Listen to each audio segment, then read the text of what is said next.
Hi guys, చూడండి మేమైతే ఈరోజు చికెన్ తెచ్చుకున్నాము, అలాగే పెరుగు కూడా తెచ్చుకున్నాము. చికెన్ దమ్ బిర్యానీ చేసుకుందాం అనుకుంటున్నాం అనమాట.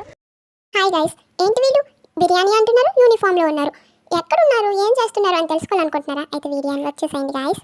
జంతర్ మంతర్ ప్రొటెస్ట్ వల్ల అందరికీ 2 days హాలిడేస్ ఇచ్చారు, కానీ మాకు మాత్రం ఇవ్వలేదే అని బాధపడుతూ కాలేజ్కి వెళ్ళిన వెంటనే యువర్ క్లాసెస్ ఆర్ సస్పెండెడ్ అని మెసేజ్ వచ్చింది. ఇంకా చేసేదేం లేక ఇంటికి చెక్కేసాం. ఏం దొరికితే అది ఎక్కిసి వచ్చేసాం, ఆటో బస్ ఏమైతే అదే. ఇంటికి వెళ్ళే ముందు బిర్యానీ తిందామని ప్లాన్ వేసుకున్నాం. అయితే లిక్కి వాళ్ళ ఇంటికి వెళ్ళాం. అను కుక్ చేసింది, చాలా బాగా వచ్చింది. అయితే లిక్కి వాళ్ళ నాన్నమ్మ చాలా స్వీట్ అండి. ఆవిడ ప్రశాంతంగా ఆవిడ పని చేసుకుంటుంటే వీరిద్దరు చూడండి ఎలా డిస్టర్బ్ చేస్తున్నారు. తిను కుకింగే కాదు, ఆర్ట్ వర్క్ కూడా చాలా బాగా చేస్తుంది. వీళ్ళింటికి కూడా వెళ్ళాం. ఆర్ట్ వర్క్ చూడాలనుకుంటే నెక్స్ట్ వీడియో కోసం వెయిట్ చేయండి. మీలో ఎంతమందికి అనులా బిర్యానీ చేయడం వచ్చు, నాలా చూడడం వచ్చు నాకు తెలియదు, కానీ ఇలా చెప్తా వినండి. ఫస్ట్ చికెన్ కర్రీ వండుకోండి. తర్వాత అందులో సపరేట్గా వండుకున్న రైస్ని స్ప్రెడ్ చేయండి. అందులో చికెన్ గ్రేవీ వేయండి, ఫుడ్ కలర్ వేయండి, కొత్తిమీర వేయండి, ఫ్రైడ్ ఆనియన్స్ వేయండి. తర్వాత ఏం చేయాలంటే బిర్యానీ దమ్ పెట్టాలి. గడియారం గంటదైతే గంట అయింది, అప్పుడు ఫుడ్ అయింది.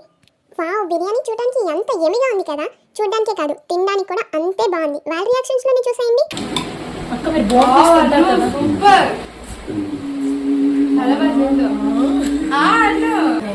రైతా కూడా పెట్టారు గాయస్, అక్కడ రియాక్షన్స్ చూసేయండి.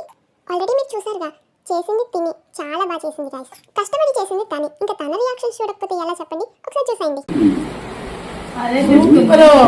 తినేసిన వెంటనే ఈ బుడ్డోడు వచ్చాడు, ఎంత క్యూట్గా ఉన్నాడంటే. అల్లల్లో నా తర్వాత ఎవరు లేరు అనుకుంటే నాకు మించున్నాడు వీడు. వీటితో మేము ఆడుకోవడం కాదు, వాడే మాతో ఆడుకున్నాడు గాయస్. వచ్చిన వెంటనే ఐడి కార్డు ఇమ్మని అడిగాడు, తర్వాత వాచ్తో ఆడుకున్నాడు. చూడండి, వెళ్ళేటప్పుడు మాత్రం ఏడ్చాడు గాయస్. బాగా తిన్నారా అని అడిగితే వీళ్ళ రియాక్షన్స్ చూడండి. ఒక్క నిమిషం.